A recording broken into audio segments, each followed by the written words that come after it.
Assalamualaikum warahmatullahi wabarakatuh. Selamat malam. Seperti biasa dari selesai ketemu lagi dalam perkuliahan online untuk Universitas Telkom. Ini dengan mata kuliah keamanan sistem informasi.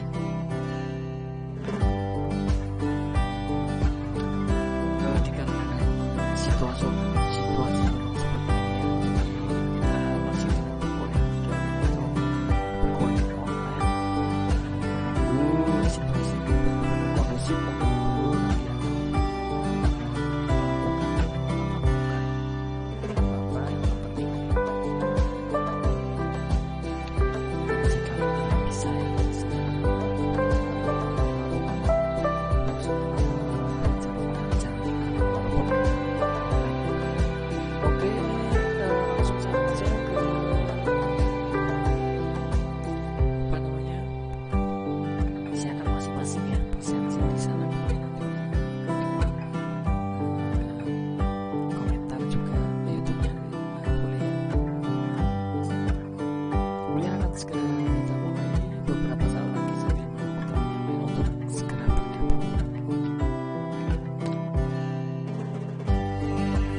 segera kita mulai ya. Hari ini topik pembahasan hari ini adalah network security atau keamanan jaringan ya, untuk sistem keamanan sistem informasi. Nanti kita bahas mengenai network security ya. Sambil menunggu teman yang lain, kita mulai saja, tidak apa-apa ya.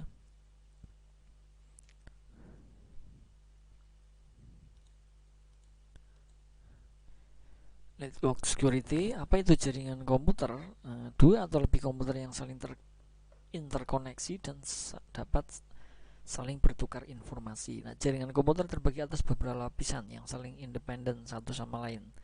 Nah, lapisan-lapisan ini disebut protokol. Nah, lapisan-lapisan yang dimiliki adalah physical, data link, network, transport, session, presentation, application. Nah, disebut juga OSI, Open System Interconnection.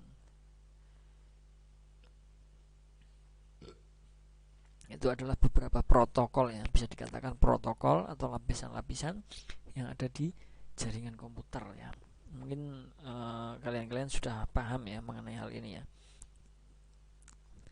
Contoh protokol ada TCP/IP, IP, SPX, NetBIOS dan lain-lain sebagainya ya. Mungkin yang sering kita gunakan TCP/IP ini ya. Jadi kita pada saat mengakses sebuah jaringan komputer itu ada IP-nya ya. IP-nya berbeda-beda di tiap komputer mungkin. Memang yang sering kita gunakan adalah TCP/IP tadi ya. Nah, untuk yang lain mungkin tertentu ya, untuk jaringan komputer tertentu. Kalau yang untuk umum itu memang menggunakan TCP/IP tadi.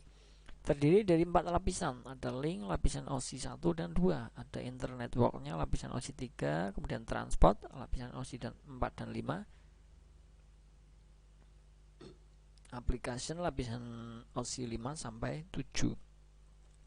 Ini adalah protokol dari jaringan komputer itu sendiri. Untuk proteksi jaringan komputer ada layer 2, MAC Encryption Authentication. Pengontrolan dilakukan dengan switch atau hub ya, dan di wireless access point. Kemudian ada WEP, WPA, Wireless Equipment Privacy, WiFi Protection Access. Data yang dikirim dienkripsi terlebih dahulu seperti yang sudah saya jelaskan pada sebelumnya ya. Dan layer 3, perlindungan dilakukan berdasarkan alamat IP dan port. Itu untuk layer pertama tadi ya. Layer 2, 3, kemudian ada layer 4, 5. Pengamanan lebih difokuskan dalam mengamankan data yang dikirim, misalnya dengan VPN atau Virtual Private Network. Jadi di privat ya. Jadi ada mengirimkan data itu privat menggunakan VPN tadi ya. Jadi tidak akan mungkin disalahgunakan ataupun bisa rusak atau bagaimana. Yang terpenting itu adalah demi keamanan tadi ya, mengamankan ya. Dan untuk layer 7, metode yang digunakan adalah SSL, Secure Socket Layer. Misalnya mengakses URL web https domain.com, mengakses komputer remote dengan SSH, Secure Shell, dan SCP, Secure Copy ya. Ini adalah SSL, tentunya kalian juga sering ya mendengar hal itu. Itu adalah untuk pengamanan, metode untuk keamanan ya di jaringan komputer itu sendiri.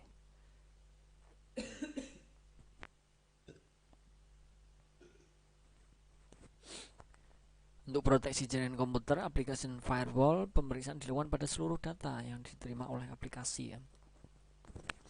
Nah, paket data disatukan kemudian diperiksa apakah data yang dikirimkan berbahaya atau tidak. Ibaratnya dilihat dulu, dicek ya apakah berbahaya atau tidak. Nah, bila ditemukan berbahaya, untuk sebuah aplikasi, data tersebut disingkirkan atau dibuang ya. Nah, dipasang di setiap komputer dapat mengakibatkan lamanya data yang sampai ke aplikasi. Contoh pengecekan email pada email klien. Nah, ini adalah firewall ya. Jadi sebuah keamanan juga ya.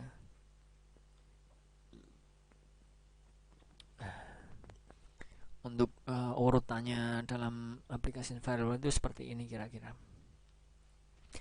Untuk jenis-jenis serangan ada DOS, DDoS, denial of service, distributed denial of service ya, ada packet sniffing, IP spoofing, DNS forgery.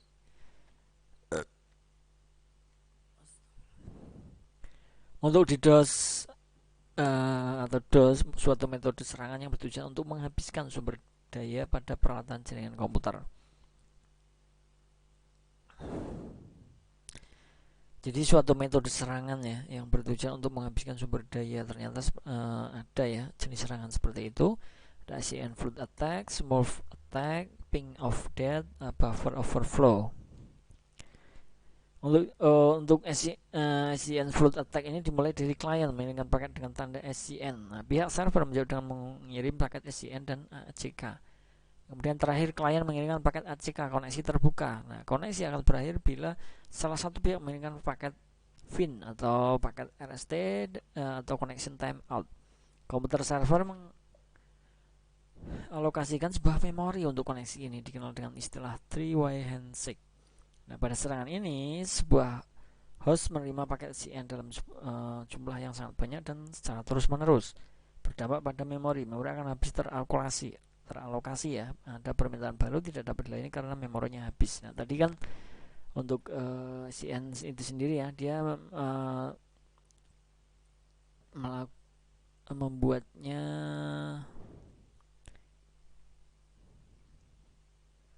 menghabiskan sumber daya ya. Jadi dengan sumber daya atau memorinya itu habis, nanti tidak akan bekerja dengan sempurna seperti itu. Kemudian untuk jenis serangan penanganan SCN flood attack, ada flood attack, pernah dengar ya. Ketika penerimaan paket inisialisasi, host mengalokasikan memori dengan sangat kecil. Diharapkan dapat menampung banyak koneksi microblok. Untuk smooth attack menggunakan paket ping request. Ping akan mengirim satu paket data ke salah satu alamat, lalu alamatnya akan membalas prosesnya, dicatat dalam bentuk lamanya waktu. Di sini ada ping. Kita bisa melakukan ping ya di PC kita sendiri dengan IP yang mungkin sesuai ya. Penyerang mengirim paket request banyak host secara broadcast. IP pengirim diubah menjadi IP host yang akan diserang. Nah, berdampak host menjadi terlalu sibuk dan kehabisan sumber daya komputasi sehingga tidak dapat melayani permintaan. Nah, ini serangan-serangan hal semacam itu ya yang terkadang membahayakan, bikin komputer kita lemot ataupun tidak bekerja secara maksimal ya. Untuk penanganan smooth attack tidak melayani permintaan ping request untuk penanganannya ya. Nah, di sini ada contohnya ya untuk SCMP echo spoofed source address of victim sento IP broadcast address echo reply. Jenis-jenis serangan berikutnya ada ping of death. Nah, tujuan utama adalah membentuk paket yang berukuran lebih dari 65535. Nah, sistem operasi tidak dapat menghandle paket yang lebih dari 65535.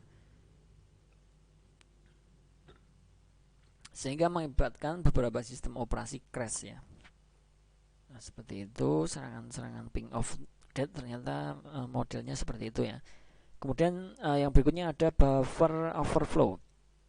Terjadi di mana program menulis informasi yang lebih besar ke buffer daripada tempat yang dialokasikan di memori. Nah, penyerang dapat mengganti data yang mengontrol jalur eksekusi program dan membajak kontrol program untuk mengeksekusi instruksi si penyerang. Kemudian berikutnya contoh kasus serangan DOS ya. Ini pada 6 Februari 2000 dulu portal Yahoo mati selama 3 jam. Ini sangat hebat sekali ya. Sekelas Yahoo saja portalnya bisa terserang oleh DOS ya sampai 3 jam tidak berfungsi. ebay.com pada hari berikutnya setelah beberapa jam dipublish. Nah, sore harinya ebay.com, Amazon.com, CNN ini mendapatkan hal yang sama. Seperti itu ya untuk jenis-jenis serangan. Dan 5 Agustus Microsoft diserang DOS selama 2 jam website tidak dapat diakses. Nah, ini sangat mungkin yang membuat semacam itu hebat ya. Bisa dikatakan itu semacam hacker-hacker mungkin. Kasus serangan DOS tadi ya. DOS tadi bukan DOS operating system ya, tapi tadi DOS itu sendiri semacam untuk serangan ke jaringan komputer, jaringan komputer ya. Kemudian 27 Maret website Al Jazeera bahasa Inggris yang baru beberapa jam online juga diserang DOS.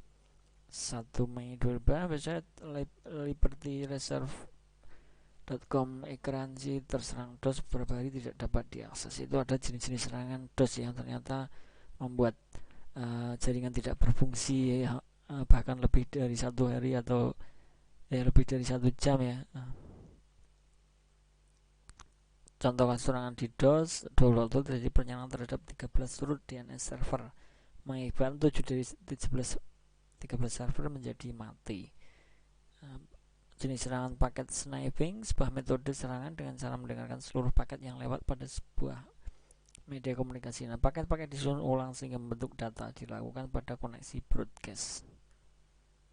Jenis-jenis serangan penanganan paket sniping, penggunaan switch, jangan hub ya, gunakan koneksi SSL atau VPN, lebih secure ya.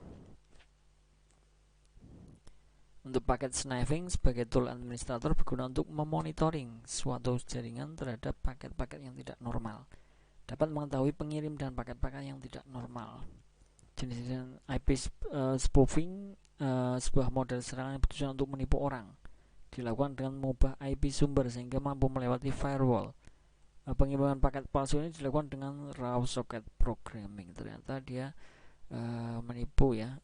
Serangan yang dulu dilakukan dengan mengubah IP sumbernya. Untuk DNS for carry, sebuah metode penipuan terhadap data-data DNS. Penyerang membuat DNS palsu, akses ke sebuah website dilakukan ke website lain. Nah, itu juga namanya penipuan ya, biasanya seperti itu ya, pengalian ya. Untuk DNS cache poisoning, memanfaatkan cache dari setiap DNS. Dan untuk penyerang membuat data-data palsu yang nantinya tersimpan di cache sebuah DNS. Untuk mekanisme pertahanan implementasi IDS, Intrusion Detection System, IDS mendeteksi adanya intrusion. Intrusion berupa paket-paket yang tidak wajar ya. IDS memiliki daftar signature base yang digunakan untuk menilai apakah sebuah paket itu wajar atau tidak. Ada dua jenis IDS, ada network based IDS, host based IDS. Network based IDS mengamati jaringan untuk mendeteksi adanya kelainan, misalnya network flooding, port scanning, usaha pengiriman virus via email. Kemudian untuk host based IDS dipasang pada host untuk mendeteksi kelainan pada host tersebut. Misalnya ada proses yang semestinya tidak berjalan, sekarang sedang berjalan, adanya virus di workstation. Seperti itu untuk mengenai untuk IDS tadi ya. Untuk ada dua jenis, ada network base sama host base ya. Masing-masing punya tugas masing-masing ya untuk mendeteksi kelainan. Kemudian untuk host base sendiri adalah mendeteksi kelainan pada host tersebut ya. Untuk yang network base mendeteksi adanya kelainan network flooding ataupun scanning atau pengiriman virus via email. Implementasi network management, administrator dapat memantau penggunaan jaringan untuk mendeteksi adanya masalah, jaringan tidak bekerja, lambat, dan lain-lain. Sering menggunakan simple network management protokol, contohnya MRTG atau CACVI. Untuk pemasangan antivirus, penggunaan antivirus yang up to date. Antivirus ini harus dipasang pada workstation dan server yang ada di jaringan komputer. Nah, ini manfaat dari antivirus itu seperti itu untuk network security juga ya, bukan hanya untuk sistem di komputernya saja. Untuk network security sendiri itu juga berpengaruh mengenai antivirus tadi ya. Kenapa kita untuk PC atau laptop kita diberikan sebuah antivirus itu karena selain menyerang untuk komputer itu sendiri, ternyata menyerang untuk jaringan sendiri ya, jaringan komputernya. Untuk evaluasi jaringan terhadap desain baik untuk intranet maupun hubungan ke internet, lakukan segmentasi, pisahkan jaringan internet dengan jaringan yang dapat diakses dari luar atau DMZ. Untuk implementasi port scanning, administrator dapat memiliki port-port yang terbuka di setiap komputer. Untuk firewall, agar paket-paket yang tidak wajar dapat ditolak. Implementasi untuk firewall tadi ya, dia sebagai penyaring kalau firewall itu sendiri ya. Oke, selesai untuk hari ini. Saya rasa cukup ya. Nanti silahkan kalian pelajari sendiri lebih lanjut mengenai network security tadi ya. Boleh dikembangkan atau semisal masih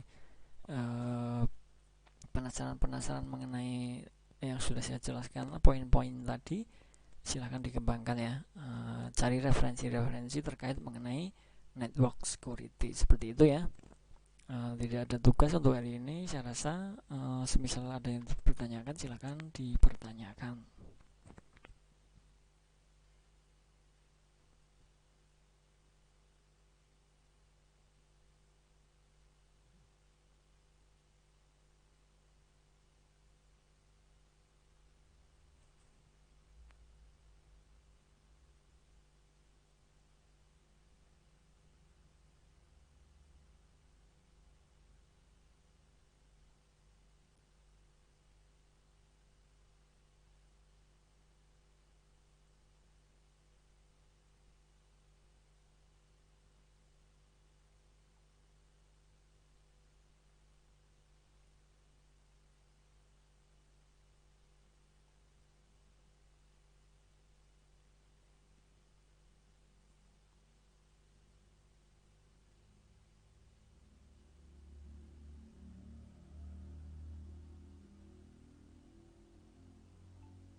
Oke, mungkin nanti misal ada yang bertanya silahkan tinggalkan di komentar ya. Silahkan dipelajari kembali untuk bahan atau materi sudah modulnya sudah saya share di Classroom, silahkan diambil di sana ya. Karena waktu juga mungkin saya akhiri untuk pertemuan hari ini. Terima kasih untuk teman-teman semua yang ikut hadir dalam perkuliahan hari ini. Semoga apa yang saya sampaikan bisa dipahami dan bisa menambah wawasan untuk kita semua mengenai network security atau di dalam keamanan sistem informasi itu sendiri ya. Terima kasih, saya akhiri. Wassalamualaikum warahmatullahi wabarakatuh. Selamat malam, selamat beraktivitas. Terima kasih.